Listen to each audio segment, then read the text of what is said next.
हम लोग देखेंगे क्लास 7th सिविक्स की जो आपकी बुक है उसका चैप्टर 2 और चैप्टर 2 जो है उसका नाम है role of government in health. मतलब जो हमारी सरकार है, हमारी गवर्नमेंट है, उसका हेल्थ में, हमारे स्वास्थ्य में उसका क्या रोल होता है। डेमोक्रेसी जो होती है ना, उसमें ये लोग जो होते हैं वो अपनी सरकार से ये एक्सपेक्ट करते हैं, ये उम्मीद रखते हैं कि वो उनके वेलफेयर के लिए, उनके भले के लिए काम करेगी। और इस प्रोविज़न के थ्रू, क्योंकि वो वेलफेयर के लिए काम करती है सरकार लोगों के, तो वो इसलिए हम लोग को एजुकेशन प्रोवाइड करती है, हेल्थ, एम्प्लॉयमेंट, हाउसिंग और development of roads, electricity etcetera. तो ये सारे के सारे काम सरकार करती है। मतलब स्कूल्स खोलने के, सरकारी स्कूल्स होते हैं, सरकारी कॉलेजेस होते हैं, हेल्थ, सरकारी हॉस्पिटल्स होते हैं, ठीक है, एम्प्लॉयमेंट, रोज़गार, काफ़ी सारी सरकारी नौकरियां होती हैं।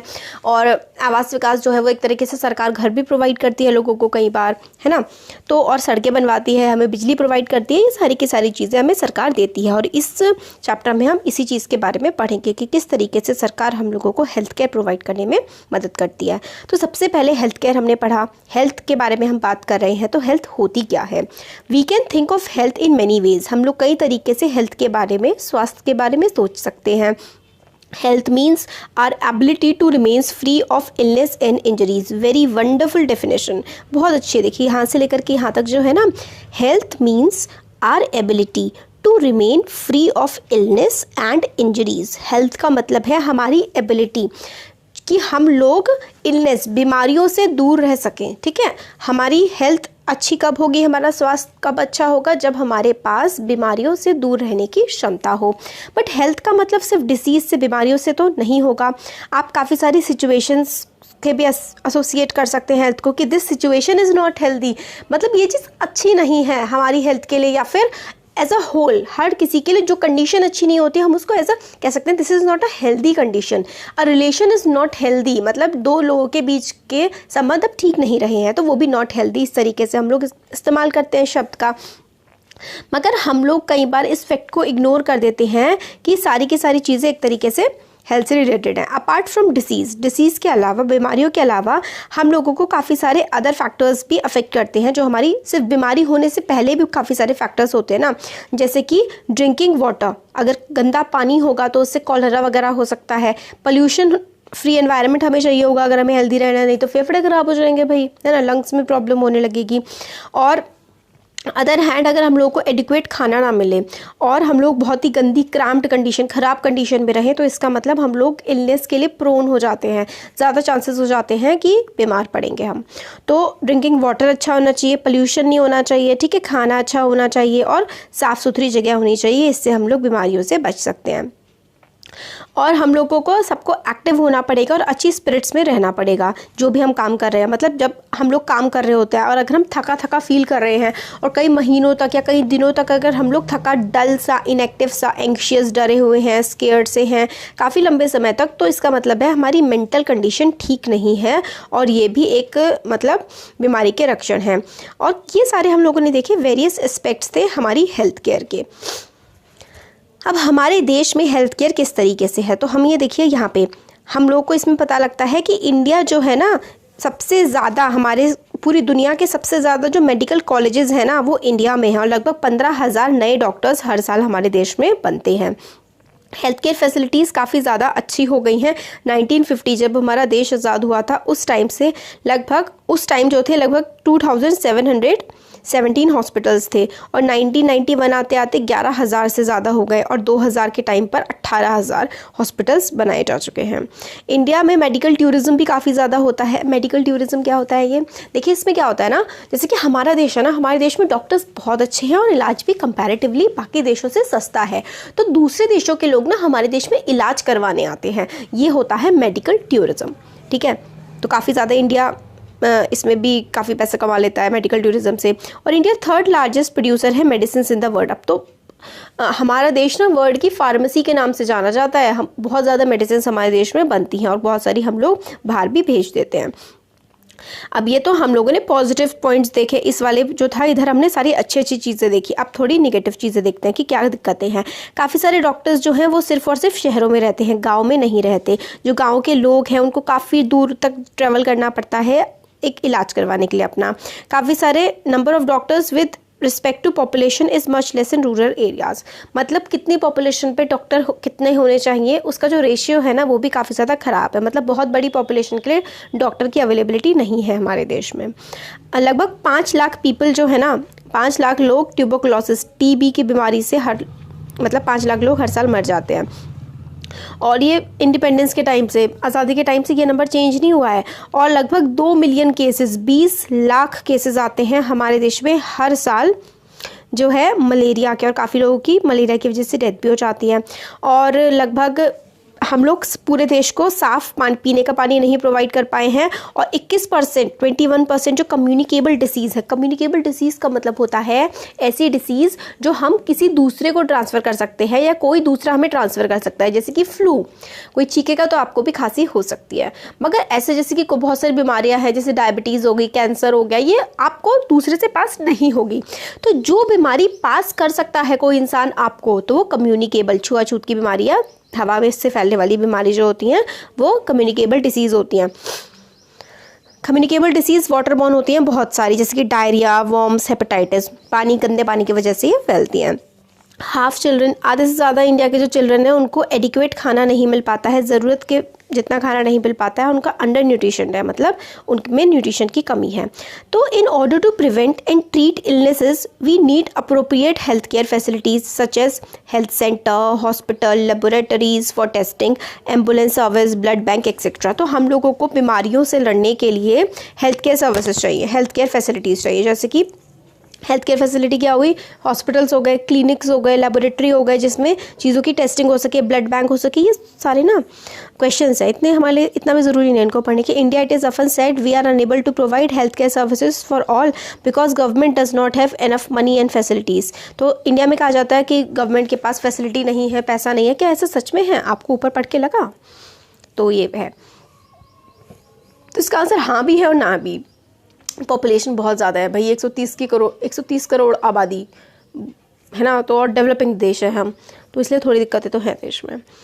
तो हम लोगों को क्या क्या चाहिए होता है, ब्लड बैंक्स चाहिए होते हैं, लेबोरेटरी, हॉस्पिटल्स वगैरह चाहिए होते हैं, that can provide required care and service that patient need. ठीक है, तो इससे हॉस्पिटल्स ऐसे होने चाहिए कि जितनी ज़रूरत है पेशेंट को वो सारी चीज़ें अवेलेबल हों। ऐसी फैसिलिटीज़ के लिए हम लोगों को क्या चाहिए, वर्कर्स चाहिए, हेल्थ वर्कर्स, नर्स चाहिए और क्वालिफाइड डॉक्टर्स चाहिए, और काफ़ी सारे दूसरे हेल्थ प्रोफेशनल भी चाहिए जो एडवाइस दे सकें और टेस्ट कर सकें या फिर ट्रीट कर सकें इलनेस को। मतलब हम लोग को doctors, nurses, health care workers, ये सब की बहुत ज़्यादा ज़रूरत है। हम लोगों को मेडिसिन की भी ज़रूरत है और ऐसे इक्विपमेंट्स की भी ज़रूरत है जिनसे पेशेंट ट्रीट हो सके, जैसे कि मशीन्स आती हैं काफ़ी सारी, है ना। और these facilities are required to take care of us, और इन फैसिलिटीज़ की हमें बहुत ज़रूरत है ताकि हम लोग अपना ध्यान रख सकें। तो India has a large number of doctors, India में बहुत सारे डॉक्टर्स हैं, क्लिनिक्स हैं, हॉस्पिटल्स हैं, और कंट्री में काफ़ी ज़्यादा जो एक्सपीरियंस एंड नॉलेज भी है इन running public health care system. हम लोग सरकारी हेल्थ केयर सिस्टम चलाने में की हमारे पास काफ़ी नॉलेज भी है। ये जो सिस्टम है हॉस्पिटल्स का, हेल्थ केयर सेंटर का, ये गवर्नमेंट चलाती है। अब देखिए, आपने कभी भी सुना होगा ना पब्लिक हॉस्पिटल या फिर गवर्नमेंट हॉस्पिटल, तो इसका मतलब ये है कि वो गवर्नमेंट के हैं, सरकारी हॉस्पिटल हैं वो, और बाकी जो प्राइवेट होते हैं वो लोगों ने खुद खोले हुए होते हैं। तो it has ability to look after health of large section of its population scattered over hundreds of thousands of villages। तो इसके पास कैपेसिटी है, मतलब हमारे देश के पास कैपेसिटी है कि हम लोग काफ़ी अपनी पॉपुलेशन को केटर कर सकते हैं, उनका इलाज कर सकते हैं। ठीक है, we will go into detail on this later. अभी आगे हम देखेंगे किस तरीके से हम लोगों ने गाँव-गाँव में हॉस्पिटल्स बना रखे हैं या फिर छोटे छोटे पब्लिक हेल्थ केयर सेंटर्स बना रखे हैं। और काफ़ी सारी मेडिकल साइंसेज हम लोगों ने एडवांसमेंट कर लिया है, मेडिकल साइंस में आगे बढ़ गए हैं। Whereby many new technologies and treatment procedure are available in the country. काफ़ी सारे नए टेक्नोलॉजीज़ और बहुत ही जटिल बीमारियों को ट्रीट करने की कंडीशन में भी अब हमारा देश आ गया है। काफ़ी अच्छी हमारी मेडिकल केयर फैसिलिटीज़ हैं। हाउएवर सेकंड कॉलम जो है, हमने अच्छी चीज़ें देख ली, पर जो हमने सेकंड कॉलम पढ़ा था ना, देखिए ये वाला, इस वाले कॉलम में हमने पॉजिटिव चीज़ें देखी, इस वाले में हमने नेगेटिव देखी। तो अब नेगेटिव चीज़ों के बारे में बात कर लेते हैं। तो हाउएवर सेकंड कॉलम में हमें बताता है कि काफ़ी पुअर हेल्थ केयर सिचुएशन है हमारे कंट्री की। एक तरफ अच्छी भी है, दूसरी तरफ देखें तो काफ़ी ज़्यादा ख़राब भी है, क्योंकि हर चीज़ के दो पहलू होते हैं, अच्छे और बुरे। With all the positive developments, हमने काफ़ी डेवलपमेंट करी है, बट हम फिर भी प्रॉपर हेल्थ केयर फैसिलिटीज़ हर एक इंसान को नहीं प्रोवाइड कर पाए हैं। ये काफ़ी बड़ा पैराडॉक्स है, something that is contrary to what we would expect. मतलब बहुत ही एक अजीब सी चीज़ है कि कुछ लोगों को या कुछ एक तबका जो है सोसाइटी का जिसको बहुत ही ज़्यादा फैसिलिटीज़ अवेलेबल है, हेल्थ केयर बहुत अच्छी मिल जाती है, और एक तबका ऐसा है जो बहुत ही ज़्यादा दुखी है, परेशान है। Our country has the money, हमारी कंट्री के पास पैसा है, नॉलेज है and people with experience, but cannot make the necessary health care available to all. हमारे पास पैसा भी है, नॉलेज भी है, ठीक है, लोग भी हैं जिनके पास एक्सपीरियंस है, बट नेसेसरी हेल्थ केयर हर किसी के लिए अवेलेबल नहीं है। इस चैप्टर में हम लोग देखेंगे कि भाई ऐसा क्यों है, पैसा मतलब हमारे पास पैसा है, नॉलेज है, लोग हैं, बट फिर भी हेल्थ केयर सबको क्यों नहीं मिल पाता है। तो पेशेंट्स को ज़्यादातर क्या होता है कि जब वो उसमें जाते हैं गवर्नमेंट हॉस्पिटल में, तो लंबी लंबी लाइंस में खड़े होकर वेट करना पड़ता है। तो स्टोरी ऑफ हकीम शेख जो थे ना, एक मेंबर हैं पश्चिम बांग खेत मजदूर समिति के। ये ऑर्गेनाइजेशन जो है ना एग्रीकल्चर लेबरर्स के लिए काम करती है वेस्ट बंगाल में। एक बार एक एक्सीडेंट हुआ और कुछ दिक्कत हो गई उनके साथ। फिर मतलब एक बार वो पहले गवर्नमेंट हॉस्पिटल में गए तो उन्होंने कह दिया हमारे पास बेड नहीं है, दूसरे गवर्नमेंट हॉस्पिटल में कह दिया हमारे पास इक्विपमेंट भी नहीं है। इस तरीके से बहुत देर तक वो घूमते रहे। फिर एक वो प्राइवेट हॉस्पिटल में गए और वहाँ पर जब वो उनका ट्रीटमेंट हुआ पर बहुत ज़्यादा उनके पैसे उसमें खर्च हो गए। तो इस बात से हकीम शेख काफ़ी गुस्सा थे और ये जो है इन्होंने PBKMS filed a case in the court. तो PBKMS ये थी, ये जो है ना पश्चिम बंग खेत मजदूर सभा, इन्होंने एक कोर्ट में केस दाखिल कर दिया कि इस तरीके से कैसे आप एक ज़रूरतमंद को जो है ट्रीटमेंट नहीं प्रोवाइड कर रहे हैं। तो कॉस्ट ऑफ अ क्योर, ये भी दो अलग अलग फ्रेंड्स की स्टोरी है। एक फ्रेंड का नाम है अमन और एक का नाम है रंजन। तो ये दोनों फ्रेंड्स तो बहुत अच्छे हैं, बट एक जो बच्चा है रंजन जो है वो काफ़ी वेल ऑफ फैमिली से आता है, उसके परिवार काफ़ी अमीर है, मगर अमन की जो फैमिली है वो गरीब है। तो दोनों की ना थोड़ी तबीयत ख़राब हो जाती है। तो वो कहते हैं कि मतलब हॉस्पिटल जाने का होता है दोनों का। तो जो ये होता है रंजन, इसके पेरेंट्स काफ़ी अमीर होते हैं, तो इसको प्राइवेट हॉस्पिटल में लेकर के जाते हैं। तो ये बता रहा होता है अपने फ्रेंड को कि मेरे को I had viral and had to go to hospital, मेरे को वायरल हो गया था तो मेरे को हॉस्पिटल जाना पड़ा। फिर अमन बोलता है कि हाँ मेरे को भी जो है वायरल हो गया था और मेरे को भी जाना पड़ा। तो फिर अपना एक्सपीरियंस बताता है रंजन कि जैसे हम लोग हॉस्पिटल पहुंचे तो रिसेप्शन में ही मेरे पापा को 500 रुपये देने पड़े, और मैंने देखा हॉस्पिटल मतलब इतना क्लीन था, इतना अच्छा था, बिल्कुल 5 स्टार होटल जैसा वो लग रहा था। डॉक्टर ने काफ़ी सारे टेस्ट हमें बताए, नर्स बहुत अच्छी थी, जोक मार रही थी बहुत सारे अच्छे, और मेरे को जब उन्होंने सिरिंज लगाई ब्लड लेने के लिए तो मेरे को बिल्कुल भी दर्द नहीं हुआ। फिर टेस्ट के रिज़ल्ट आ गए और फिर हम लोगों को उन्होंने कहा कि कोई डरने की बात नहीं है, सिर्फ हल्का सा फीवर है और जो मेडिसिन है वो ले लेना और रेस्ट कर लेना। फिर वो कह रहे डॉक्टर भी बहुत अच्छे से बात कर रहे थे कि बता रहे थे ये वाली दवाई कब लेनी है, ठीक है। तो काफ़ी अच्छा रंजन का एक्सपीरियंस रहा। फिर जो है अमन से रंजन कह रहा होता है कि मैं मतलब मर रहा था तुम्हें ये सब कुछ बताने के लिए, तो तुम किस हॉस्पिटल में गए। तो वो बताता है कि मैं जिस हॉस्पिटल में गया तो वो इतना मतलब अच्छा नहीं था जितना तुम्हारा था, और अब्बा तो मेरे को मतलब ले जाने से भी पहले सोच रहे थे कि इतना ज़्यादा टाइम लग जाएगा, कैसे होगा सब। फिर वो ये बताता है कि जो हम गवर्नमेंट हॉस्पिटल में गए थे और OPD काउंटर था ना, उसके बाहर काफ़ी ज़्यादा भीड़ लगी हुई थी, काफ़ी लंबी लाइन थी, और मैं इतना ज़्यादा मैं थका हुआ फील कर रहा था कि मैं बाबा के उस पर ही मतलब बाबा पे लीन करके लटक करके एकदम से उन पर रेस्ट कर रहा था। फिर डॉक्टर, जब हमारा टर्न आया, डॉक्टर ने हमें एग्ज़ामिन किया, ब्लड टेस्ट लिखा। फिर हम लोगों को फिर से एक दूसरी लंबी सी लाइन में जा कर के खड़ा होना पड़ा। हम लोग को 3 दिन बाद रिज़ल्ट मिला और हम फिर डॉक्टर के पास गए। फिर उनसे पूछा गया कि हमें इसका OPD कार्ड दिखाओ और फिर फटाफट से टेस्ट रिज़ल्ट दिखाओ, प्लीज़ जल्दी से ये काम करिए। फिर जब डॉक्टर चेक करते हैं कि वो कहती है कि भाई कुछ नहीं है, वायरल फीवर है और मैं सिर्फ एक ही मेडिसिन है वो दे दूँगी वायरल, जिससे जो है कम हो जाएगा। तो फिर वो बताता है कि my hospital was nice but they gave me many medicine and whole thing cost a lot. फिर जो रंजन बोलता है मेरा हॉस्पिटल काफ़ी अच्छा था बट उन्होंने मतलब मेरे को काफ़ी सारी दवाई दी और बट वो काफ़ी अच्छा था। फिर मगर अमन बोलता है कि मेरे जो ट्रीटमेंट था उसमें तो बहुत ही ज़्यादा कम पैसे लगे, मगर मेरा हॉस्पिटल अच्छा नहीं था, इतना अच्छा नहीं था जिससे तुम्हारा था। तो एक था पब्लिक हॉस्पिटल और एक था प्राइवेट हॉस्पिटल। तो इसको हम बोलते हैं कि पब्लिक हेल्थ केयर सिस्टम या फिर प्राइवेट हेल्थ केयर सिस्टम। इस स्टोरी से हम लोगों को समझ में आ जाता है कि हम लोग का हेल्थ केयर सिस्टम रफली 2 पार्ट्स में डिवाइड होता है, एक पब्लिक हेल्थ केयर फैसिलिटीज़ में और एक प्राइवेट हेल्थ केयर फैसिलिटी में। तो पब्लिक हेल्थ केयर फैसिलिटी क्या होती है, तो ये होते हैं chain of health centres and hospitals run by government. तो चेन ऑफ हेल्थ सेंटर का मतलब पूरे देश में हमारे जितने भी सरकार के द्वारा खोले गए हॉस्पिटल्स हैं या फिर हेल्थ केयर सेंटर है, जो मतलब प्रॉपर हॉस्पिटल नहीं है बट उसमें जो छोटी मोटी बीमारियां हैं ना, नॉन कम्युनिकेबल डिसीज़ वगैरह, उनका इलाज, या फिर कम्युनिकेबल डिसीज़ वगैरह का, छोटी मोटी बीमारियों का इलाज हो जाता है, वो हेल्थ केयर सेंटर होते हैं और वो एक दूसरे से जुड़े हुए होते हैं। और ये दोनों रूरल गांव के इलाकों को और शहरों को भी कवर करते हैं और ट्रीटमेंट प्रोवाइड करते हैं काफ़ी सारे हर काइंड की प्रॉब्लम के लिए, from common illness to special services. At village level there are health centres. Village level पे हेल्थ सेंटर्स अवेलेबल हैं, वेयर जहाँ पर क्या होता है, नर्स होती है। विलेज में क्या होते हैं, विलेज में ना ज़्यादातर बड़े हॉस्पिटल्स नहीं होते क्योंकि छोटे छोटे गाँव होते हैं, तो विलेज में हेल्थ केयर सेंटर्स होते हैं, health centres where usually a nurse and a village health worker. तो एक नर्स होती है उसमें और हेल्थ वर्कर होता है। They are trained in dealing with common illness, मतलब common illness, and work under the supervision of doctors at the primary health centre. तो वो ट्रेंड होते हैं डील करने में जो कॉमन इलनेस होती है उसको, और वो सुपरविजन में वर्क करते हैं डॉक्टर्स की, जो कि प्राइमरी हेल्थ सेंटर के डॉक्टर्स होते हैं, उनकी सुपरविजन में ये जो गाँव में जो सेंटर्स होते हैं हेल्थ सेंटर, उसके जो नर्स वगैरह होती हैं, ये PHC पब्लिक हेल्थ सेंटर के डॉक्टर्स की निगरानी में काम करते हैं। सच अ सेंटर, और जो PHC होता है ना, ये काफ़ी सारे जो छोटे छोटे गांव होते हैं उसका एक तरीके से हेड ब्रांच आप समझ सकते हैं। डिस्ट्रिक्ट लेवल जो होती है उसमें डिस्ट्रिक्ट हॉस्पिटल होता है और वो सारे के सारे जो हेल्थ सेंटर होते हैं उनको सुपरवाइज करता है। लार्ज सिटीज़ में काफ़ी सारे गवर्नमेंट हॉस्पिटल होते हैं, जैसे कि हमने देखा था अमन जिस गवर्नमेंट हॉस्पिटल में गया था।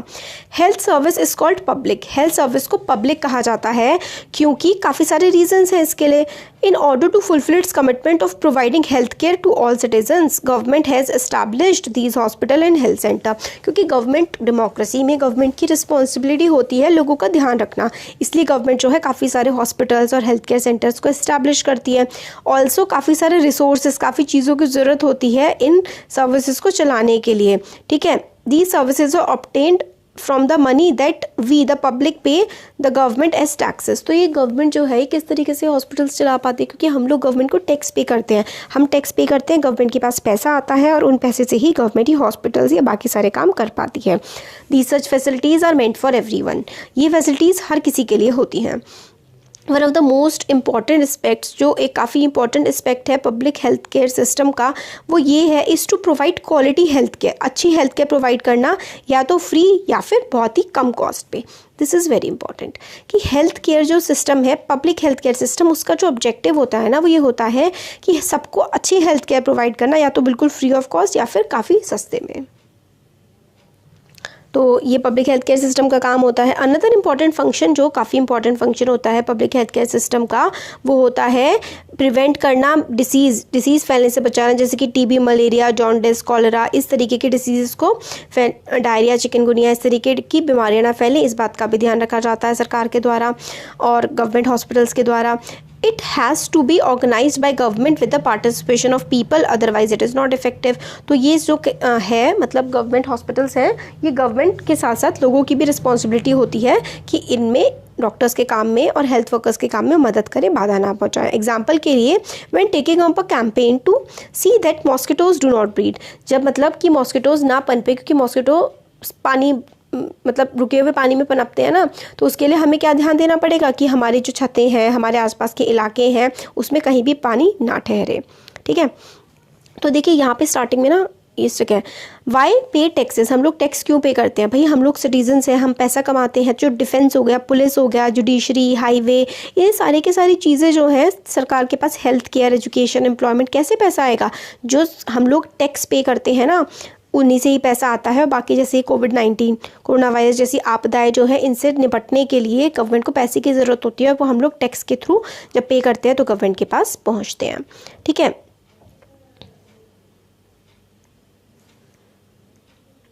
अब रिकॉल द केस ऑफ हकीम शेख। हाकिम शेख हमने पढ़ा था ना कि उसको मतलब जगह जगह बदलना पड़ रहा था, ट्रीटमेंट नहीं मिल रहा था। Would you like to know what the court said in the case, कि कोर्ट ने इस केस में क्या कहा, हकीम शेख के केस में। तो देखिए, हमारे कॉन्स्टिट्यूशन, हमारे संविधान के हिसाब से, according to our constitution, it is the primary duty of the government to ensure the welfare of the people and provide health care facilities to all. हमारे संविधान के हिसाब से हमारी गवर्नमेंट की, हमारी सरकार की ये ड्यूटी है कि इंश्योर करें हर किसी का भला हो देश में और हर किसी को हेल्थ केयर फैसिलिटी मिले। ये सरकार ने, जब सरकार के खिलाफ केस हुआ कि हम लोगों को मतलब हेल्थ केयर फैसिलिटी नहीं मिली थी, तो जुडिशरी ने ये वाली चीज़ कही थी कि हर किसी के पास हक है कि उसको हेल्थ केयर मिले। Government must safeguard the right to life of every person. Government को हर किसी की राइट टू लाइफ, मतलब जिंदा रहने के अधिकार को सेव करना चाहिए। कोर्ट ने कहा the difficulty that Hakim Sheikh had to face could have cost him his life, मतलब बार बार हॉस्पिटल से कह रहे थे कि नहीं लेंगे, हम एडमिट नहीं करेंगे, तो वही उनकी डेथ भी हो सकती थी। If hospital cannot provide timely medical treatment to a person, it means that his protection of life is not being given. अगर सही टाइम पर एक इंसान को इलाज नहीं मिलता है तो इसका मतलब जो हमारे पास संविधान में राइट टू लाइफ का अधिकार है वो तो हमें दिया ही नहीं जा रहा है। कोर्ट ने यह भी कहा कि ये ड्यूटी है हर गवर्नमेंट की to provide necessary health care services including treatment in emergency situation, कि भाई हेल्थ केयर सर्विस सबको प्रोवाइड करो, पूरे देश के लोगों को, और जब इमरजेंसी कंडीशन हो तब तो बिल्कुल किसी को मना करना ही नहीं चाहिए। हॉस्पिटल और मेडिकल स्टाफ को अपनी ड्यूटी पूरी करनी चाहिए और ज़रूरी ट्रीटमेंट प्रोवाइड करना चाहिए जिसे भी ज़रूरत होती है। हकीम शेख वॉज डिनाइड ट्रीटमेंट, हकीम शेख को ट्रीटमेंट देने से मना कर दिया गया था काफ़ी सारे गवर्नमेंट हॉस्पिटल्स में। इसलिए कोर्ट ने कहा स्टेट गवर्नमेंट को कि उसको हकीम शेख को वो पैसा वापस किया जाए जो उनका खर्चे में लगा है बीमारी के दौरान। तो देखिए, जो यूनिसेफ है ना, उसने ये कहा है कि इंडिया में काफ़ी सारे बच्चों की डेथ हो जाती है हर साल, बल्कि जिन डेथ से उनको बचाया जा सकता है, ऐसी बीमारियों से भी बच्चों की डेथ हो जाती है। तो देखिए, वीडियो काफ़ी बड़ा हो जाएगा, अभी चैप्टर थोड़ा बहुत बचा हुआ है, लगभग 20 मिनट्स का और बन जाएगा वीडियो, और 21 मिनट्स का तो हो ही चुका है। तो अब हम क्या करते हैं ना, नेक्स्ट वीडियो में देख लेते हैं आगे जो बचा हुआ चैप्टर है उसको। कैसा लगा वीडियो ज़रूर बताइएगा, अभी बस थोड़ी सी देर में आ जाएगा, जल्दी बना दूँगी मैं वीडियो। तो कैसा लगा ज़रूर बताइए, अच्छा लगा तो लाइक करिए, चैनल को सब्सक्राइब करिए, अपने फ्रेंड्स के साथ भी शेयर करिए। Thank you.